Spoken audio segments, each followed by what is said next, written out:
How's it going, everybody? Welcome to We Do Tech. Now, these days we don't really get a lot of low profile chiclet style keyboards anymore. We did have the Razer Dave Stalker a while back, but that faded out. We did look at the 200k from Cougar, which was pretty decent. I did really enjoy that one, but it didn't really have that factor that I wanted in a keyboard.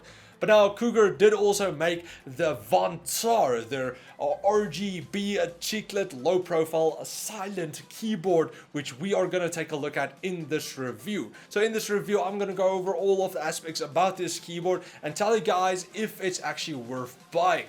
So with all of that being said, let's get into the review right after this. Do you live in South Africa and want to get yourself some awesome new gaming products? Well, go check out RebelTech. They have extremely low prices and they stock all the major brands like Asus, MSI, Gigabyte, Corsair and many more. So go check out rebeltech.co.za to go get the products you are looking for at a low price. Starting off, the Vantar is retailing for around 600 Rand on RebelTech here in South Africa, or about $35 on Amazon. Taking a look at the design of the Vantar, it is a relatively thin keyboard at only 20mm thick that is entirely made out of plastic. This translates to the keyboard having a lot of body flex when bending the frame and then also when pressing down hard on the keys. The top cover has a black brushed aluminum style finish, but is still entirely plastic with that awesome RGB light around the side of the keyboard, which we will check out a bit later. Taking a look at the switches, the Vantar uses Cougar Scissor switches for silent use. They work well if you don't want to bother the people around you with that loud clicky switches, and then of course if you are a game streamer, the silent switches won't really be able to be picked up by your microphone that easily.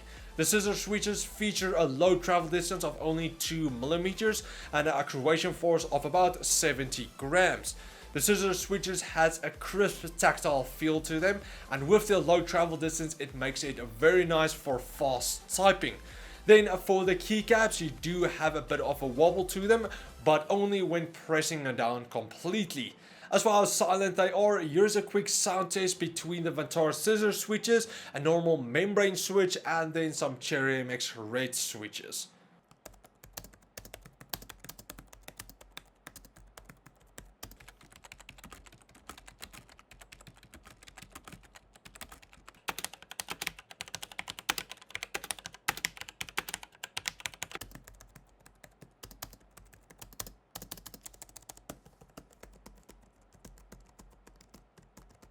As for some shortcuts, the Vantar has you covered with all of the needed. F1 to F8 is for all your media needs, and then F9 to F12 you get the mail, home, keyboard lock, and then also the calculator shortcut, which I always love. You are also able to lock the Windows key to prevent any accidental game minimizing, and you're also able to swap around the WASD and arrow keys around. As for anti-ghosting, the Vantar is not fully covered. Instead, Cougar added anti-ghosting to 19 of the keys that you would mostly use when gaming. This to me is not that big of a deal for a budget keyboard, and it does cover all of the most used keys when you are gaming. Taking a look underneath the Vantar, you get 5 rubber pads for grip, 2 at the top and 3 at the bottom, and then of course you get 2 flip out keyboard feet with some rubber padding on them as well. As for the cable, the Vantar has a 1.6 meter or a 5.2 feet braided cable with a USB connection at the end. The cable is not too thick, but it was a bit stiff at the beginning, but it did loosen up after a while. As for the software, the Vantar does not need any. You're able to adjust everything on the keyboard itself. Now moving to the cool part about the keyboard, that RGB lighting. The keys are not individually backlit, but is RGB for some cool lighting effects that you get around the keyboard and then of course through the keys. Now this might be too much RGB for some people, but honestly I really do like it.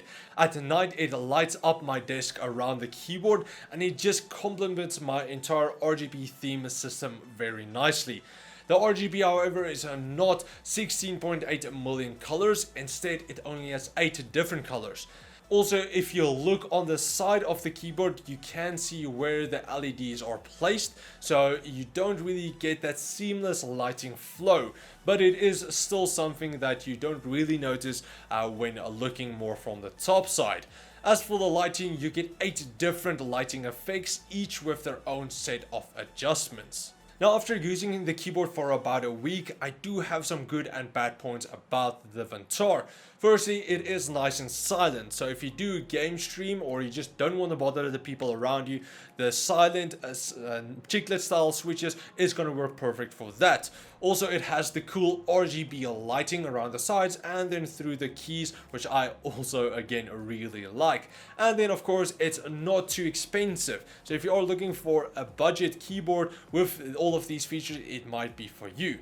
Now, unfortunately, the bad ones are it's the plastic design. It makes it very flexible. It's not gonna break it that easily, but if you might accidentally bend it for some reason, it might break. And then something that I just wouldn't really say is that major bad point. What I would have seen with all of these RGB lighting, I like to have a bit more lighting effects. If I could have added some custom style effects with that, or just a bit more effects, that would also be great. But of course, it is a relatively budget keyboard, so you can't expect everything. So now, in conclusion, the Vantar again is not for everybody, but if you are looking for a budget keyboard with silent chiclet keys and cool RGB lighting, the Vantar might be for you. The switches does feel comfortable when typing on, being not too mushy and having a nice tactile feel. For gaming, of course, they are nice and silent, but more so they feel very snappy with that low travel distance. I did use the Vantar for a few of my gamer live streams and they worked very well for that. Now, the only thing I don't really like about these style keyboards, and it's not linked to just the Vantar, but all chiclet style keyboards, is that it's hard to distinguish where all the keys are at. The low profile design makes it hard to feel with your fingers if you are on the right key. Now, of course, this is just my personal opinion and you might not have this problem. I'm not too used to chiclet style keyboards, so it could just be me.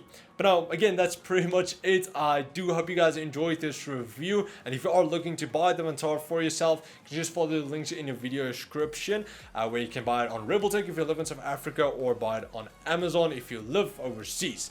So yeah, that's pretty much it again. Thanks for watching, guys, and I will take all of you next time. Cheers, guys.